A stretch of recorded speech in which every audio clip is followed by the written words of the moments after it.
sit up. If you could just stand up and then sit down again for me, mate, that would be brilliant. Is that like your entry point or whatever? Yeah, that's right. Just look at the camera for 5 seconds. Cool. My voice is quite deep, so It'll be fine. Right. I'm just joking. Mate. Local music venues are important because they are the lifeblood of any musical community in any city or town. Because without them, bands have nowhere to play.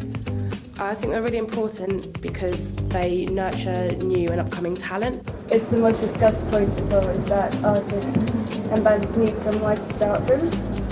You wouldn't have arena bands if you didn't have them played at local venues first. Young people have nowhere to meet their new best friends, their future wives. I think local venues, they're cultural hubs of cities and towns. It's where people come together to have a fun night out. They create communities as well. So it's just, they're the heart and soul of the cultural scene, really. You know, to congregate in a social setting with like-minded individuals and be able to see your friends perform in a safe space. They also, well, especially the size of the joiners, they're there to help the touring bands that are coming through improve on their performance, so when they get to those bigger stages they know exactly what they're doing. I feel like there's certain venues that need to be put into some sort of Heritage Act in terms of like the Media and Culture Arts Minister in the government. They should bring in the same with theatres are protected. When, you know, Wedge of Dreams is 20 years old now and Joiners is coming up to 50.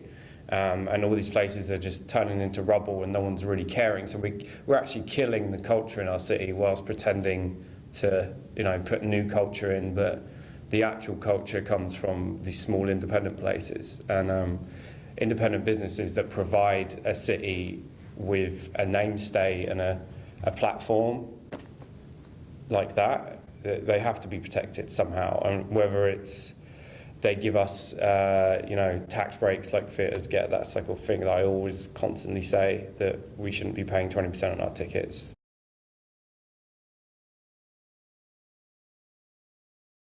You're like, well, this is the situation, and I was kind of dropped in the deep end of the pool, and they said we need to make this money within, you know, like a 6-month period, or we're shut down. That's it.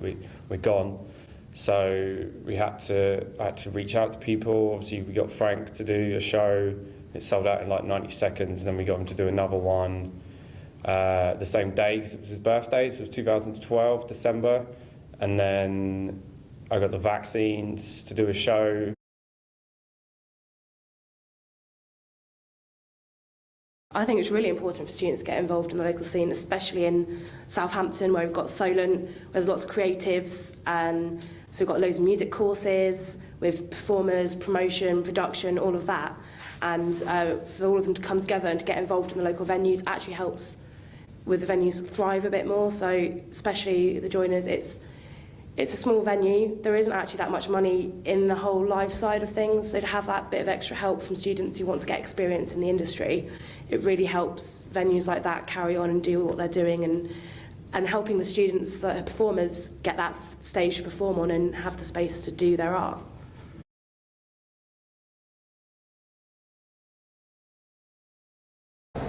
It's very important, yeah. It's good for the venues to have a constant flow of new people, new ideas, new potential artists, bands, promoters. It keeps the scene alive and fresh. It's also good for the students because they need smallish venues that they can trust to put on their first gigs.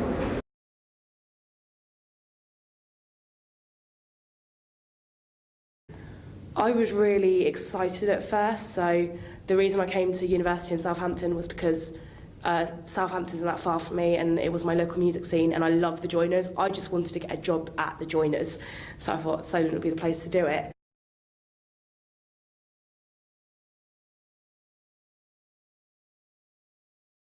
We've kind of created this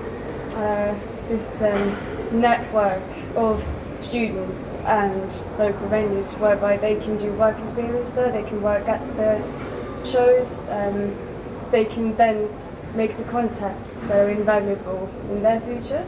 So I think that's the main thing, because it's such a close-knit community. Everyone knows everyone, so it's important to keep that alive.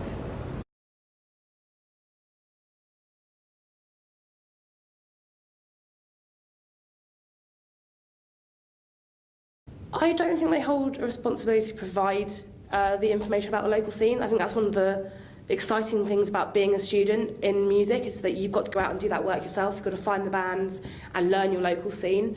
Obviously, there's a few hints and tips, like here's this venue. If you like this kind of music, it's good to go here.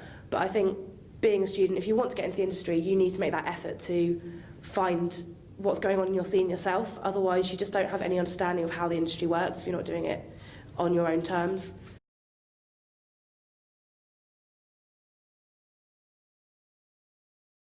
The closures, so if you're a 16-year-old kid and you want to play in a band and you practice in your dad's garage, I don't know, or you go to a practice space and you hire it, then you want to do a show, it's like, well, where do I play? So you can play at the local pub and then you won't be able to hear yourself. They don't really have correct mix.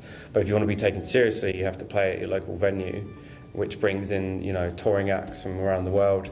So if those places shut down, the bottom of the music industry kind of falls out, like locally, not worldwide. So there's nowhere for anyone to play. What happens? Like, bands just disperse and they won't exist anymore. I mean, there's tons of clubs and bars that play electronic music in the city. Here we probably have close to 30, probably between all our student areas, and then there's only 5 venues which accommodate for alternative music. So you've got such a small demographic that's can be accommodated for in terms of venues, but there is like a wide array of bands that want to play at those venues. So if there's no venues for them to play at, then there's no local scene. If there's no local scene, there's no touring scene. If there's no touring scene, then no one goes to your city, and then everybody's got to go to like London or Manchester or Bristol for shows. And then eventually no one can do that because it's going to cost you £100 every time. People don't have the income. So it's basically like a snowball effect of, if the local venues close down, the local artists have nowhere to play, the local artists just lose hope and fizzle out.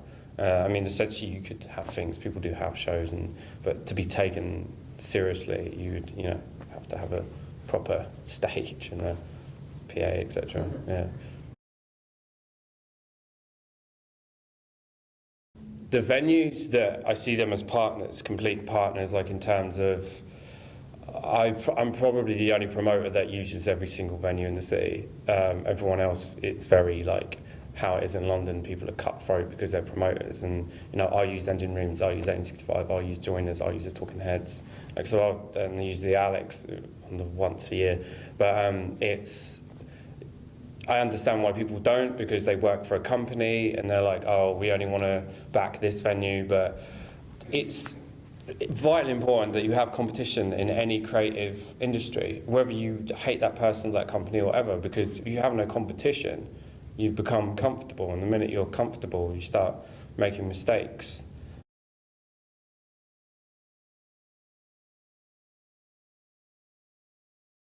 It's important because then you start to see which bigger bands actually care about independent venues still, and don't just care about playing in corporate, leased venues. They care about going back to where they started and giving back to, the venue in the community that enjoyed them in the first place.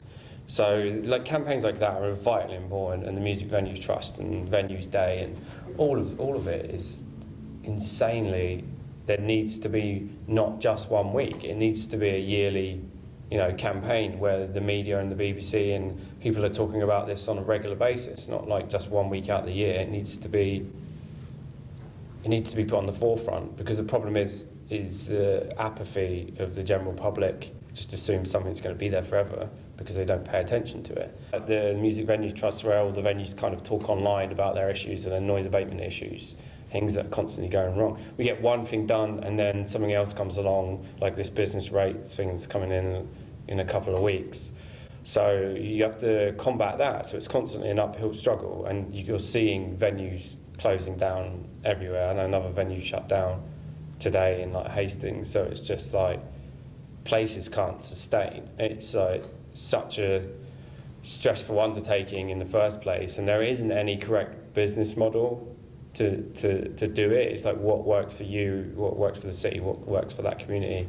But the legislation needs to be changed. Like it needs. I don't understand how in mainland Europe, Germany and Paris, Belgium and the Netherlands, all their governments and local councils protect their music venues.